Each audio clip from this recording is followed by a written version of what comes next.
Hi, I'm Tom McShay here with Brian Hong from Namco Bandai, and we're here to talk about Dark Souls 2.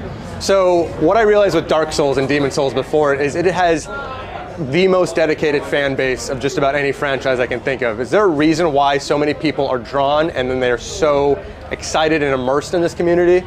Yeah, I think it's because of many things, but one in particular that comes to my mind is because of the way the game's story is told to you or not told to you. A lot of it is kind of learned as you go through and interact with NPCs. A lot of it is inferred, and there's a lot of sometimes speculation, but a lot of inference, right? So community members and community leaders out there, key ones like, you've got your Epic Name Bros and you've got your VODvideas who are, helping that process along, and a lot of people want to talk to each other. So, there's so many different ways to tell a story in a game. The medium that is a video game, there's so many different ways to do that. From Software's chosen to do it in a very specific way that's really off the beaten path. I think if you ask them, they'll tell you that it wasn't part of the master plan to have this community sprout out because of the way that they've told the story of the game. But definitely that is kind of a side effect that has happened.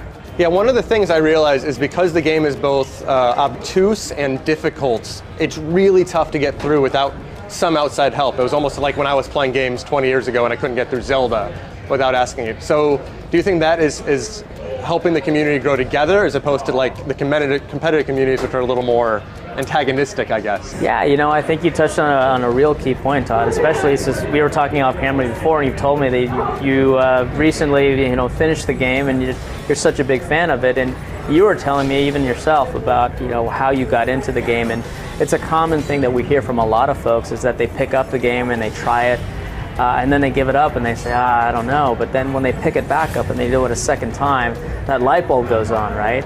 And the music to my ears is when I've talked to some other hardcore gamers and they say, man, you know what? It reminds me of why I'm a gamer. And what better way to compliment, an experience that you can have than to say something like that, right? So a lot of AAA games come out and they sell a lot and then they still lose money. We hear the stories all the time. Dark Souls sold about 2.4 million, and I remember From Software being ecstatic about that. Is there similar realistic expectations with Dark Souls 2, or is there a bigger budget, bigger investment, and you hope to get a bigger return also? Yeah, that's a good question. They were ecstatic, as were we. Mostly because it was like, wow, we felt like, this is kind of an obtuse and difficult game. It's, in a lot of ways, it is a niche game, but yet, who knew the niche was this big? When all these people said, I love this game, right? So when we looked at it and we said, hey, Dark Souls 2, what do we want to do? No, we didn't go crazy with our budgets. We wanted to make sure that all the assets that we came out with and all the communications were still true to the game, and we could really get the word out. But it's that analogy that I like to use. Actually, we actually did this during our strategic planning meetings. Was, did we make the game easier? Should we make the game easier to make it more appealing to a mass market to try and get those dollars? No, was my answer. I mean, at least from my point of view, because you look at products like the Mac.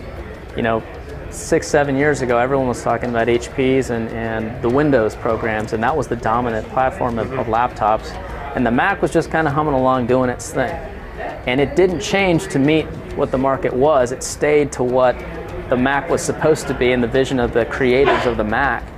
And what eventually happened very organically was the market actually came around to the Mac and realized this is a superior type of laptop. And I'm not speaking as a proponent of Apple, but for me it was a very good example of don't change your product to meet what the market is. Stick to what your product is meant to be in your own vision, and the people that share that vision will eventually come to your product. And that was the analogy that I tried to give to everybody, at least on our side with Dark Souls 2, from my position, from my vantage point. So you work exclusively on Dark Souls and Dark Souls 2. What is the most exciting thing about your job? What makes you excited to come to work? Well, I don't know that too many gamers out there really care a whole lot about my type of job, and my job is marketing. And I'll share a story about Dark Souls. It was one of the first games that they gave me to work on when I got to this company. And truth be told, I didn't know much about it.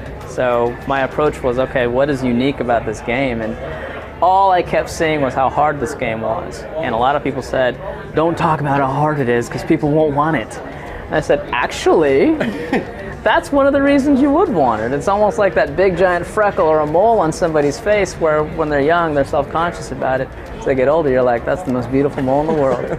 So that's how we embraced the death of the game. That's how we came up eventually with Prepare to Die in that campaign. So that's how we're kind of approaching all the things about Dark Souls. Is I love the fact that it's such a unique game. Quite honestly, it's pretty fun and easy to market a game that's like this because it has its unique positioning built in. Thank you so much for taking the time to talk to us. The game comes out March 11th on the PlayStation 3 and Xbox 360 and PC? PC is shortly thereafter. Okay, well thank you again. Thank you very much. Your wings will burn in anguish, time after time. For that is your fate. The fate of the cursed.